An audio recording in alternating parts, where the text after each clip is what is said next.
Good evening friends. आज की update कुछ इस प्रकार से। आज हम सबसे पहले बात करेंगे सीरिया की। सीरिया में विद्रोही गुटों और सेना के बीच 2 हफ्ते के संघर्ष के बाद शनिवार को ये लड़ाई निर्णायक स्तर पर पहुंच गई है। विद्रोही गुटों ने राजधानी दमिश्क पर कब्जा कर लिया है और राष्ट्रपति बशर अल असद देश छोड़कर चले गए हैं। इसके साथ ही सीरिया पर असद परिवार का आधे सदी से ज़्यादा समय तक चला शासन खत्म हो गया है। सीरिया में असद सरकार के खिलाफ कई बार विरोध पनपा, लेकिन हर बार वो इसे दबाने में कामयाब रहे। लेकिन इस बार सत्ता उनके हाथ से निकल गई। बशर के 24 साल के शासन से पहले उनके पिता 30 साल तक राष्ट्रपति रहे थे। सुन्नी बहुल सीरिया में इस्लाम के अलावी फिरके से आने वाले असद परिवार के राज की शुरुआत बशर अल असद के पिता हाफिज अल असद ने 1970 में की थी। हाफिज अल असद ने 13 नवंबर 1970 को तख्तापलट करके सत्ता हासिल की थी। 1946 में आज़ादी के बाद से सीरिया लगातार राजनीतिक अस्थिरता से जूझ रहा था, जिसका फायदा हाफिज को मिला। हाफिज ने सीरियाई वायुसेना के कमांडर और रक्षा मंत्री के रूप में नाम कमाया था। ऐसे में उन्होंने खुद को लीडर के तौर पर पेश करते हुए सत्ता पर कब्जा किया। सत्ता पर कब्जा करने के बाद सेना और बाथ पार्टी के में अपने वफादारों को जगह देते हुए अपनी मजबूत स्थिति बना ली। 1947 से बनी बाथ पार्टी पर असद परिवार ने अपना एकछत्र प्रभुत्व बनाया रखा था। हिंदी टीवी की रिपोर्ट के मुताबिक हाफिज ने सीरिया के जातीय, धार्मिक और राजनीतिक विभाजन का फायदा उठाते हुए खुद को देश को एकजुट रखने वाले नेता के तौर पर पेश किया। हाफिज ने अपने संप्रदाय यानी अलावी लोगों को सेना और सरकार में महत्वपूर्ण पदों पर नियुक्त देते हुए उनका भरोसा जीता। दूसरी ओर हाफिज ने सत्ता में आने के बाद अपने विरोधियों को सत्ता के गलियारों से दूर करते हुए ये सुनिश्चित किया कि उनकी कोई चुनौती न मिले। इससे जल्दी ही हाफिज सीरिया की सत्ता में सर्वेसर्वा बन गए।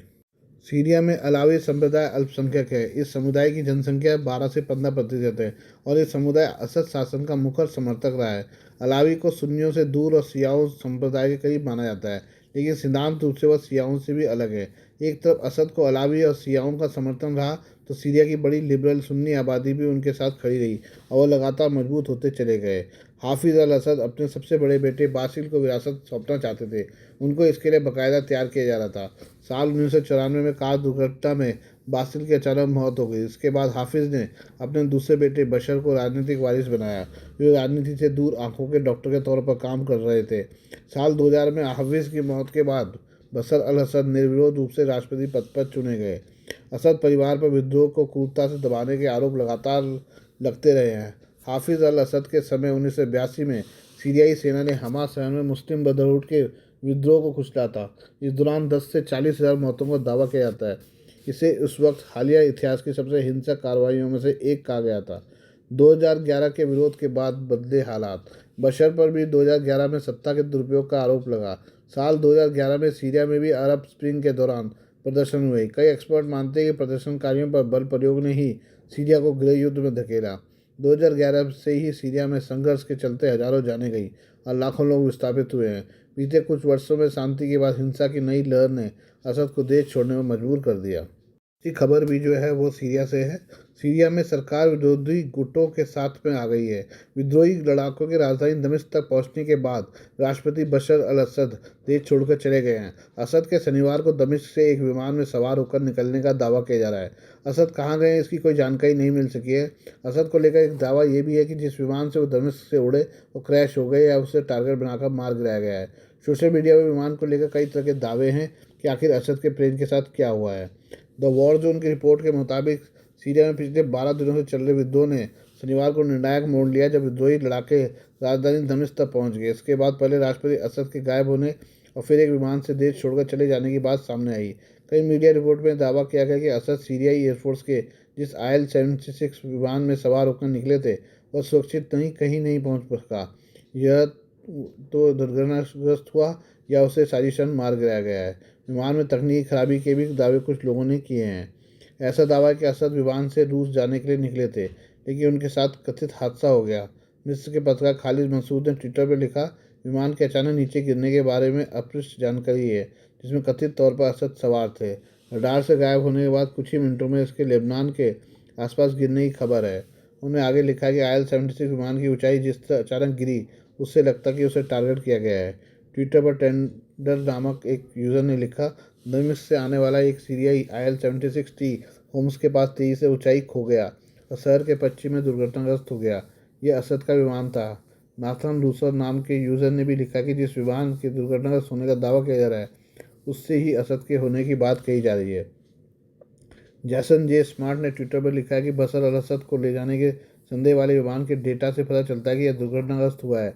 एंटोन गिरास्चुंको ने कहा कि दमिश्क से असद को ले जा रहा विमान तेजी से नीचे गिरा और रडार से गायब हुआ है, जिसकी कोई आधिकारिक जानकारी नहीं मिली है। यूजर्स ने कहा कि विमान गिराने के पीछे कोई साजिश हो सकती है। कुछ यूजर्स ने यह भी माना है कि असद ने आत्महत्या करते हुए या तो खुद को ख़त्म तो नहीं कर लिया। वहीं कुछ यूजर्स का मानना है कि असद सबको चकमा देकर किसी सुरक्षित जगह पहुंच गए। ये अब और बात करें सीरिया के बारे में। सीरिया में गृह युद्ध के बीच विद्रोही बलों ने राजधानी दमिश्क पर कब्जे का ऐलान करते हुए दावा किया है कि प्रेसिडेंट बशर अल असद देश छोड़कर भाग गए हैं। सीरिया में बीते 2 हफ्ते में बदले घटनाक्रम के पीछे का सबसे प्रमुख चेहरा हयात तहरीर अल शाम का प्रमुख अबू मोहम्मद अल जुलाली है।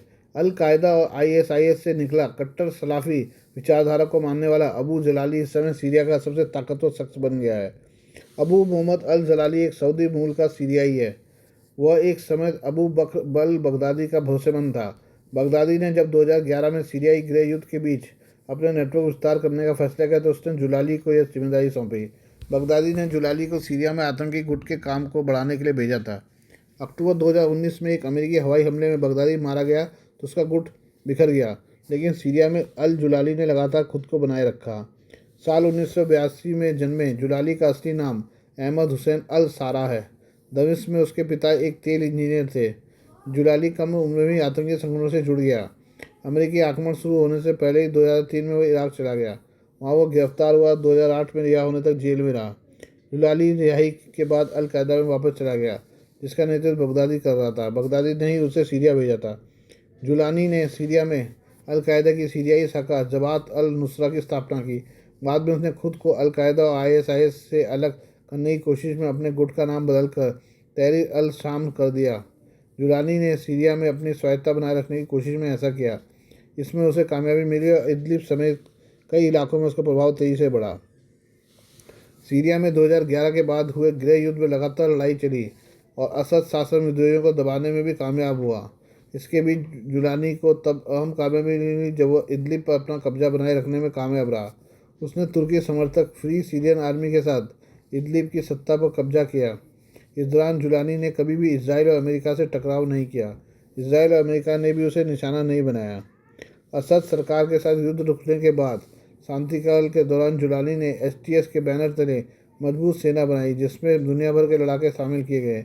जुलानी सही मौके का इंतजार करता रहा और जब सीरिया में शासन के सहयोगी हिजबुल्लाह और ईरान के साथ इसराइल का टकराव बढ़ा तो उसने असद के खिलाफ हमला बोल दिया।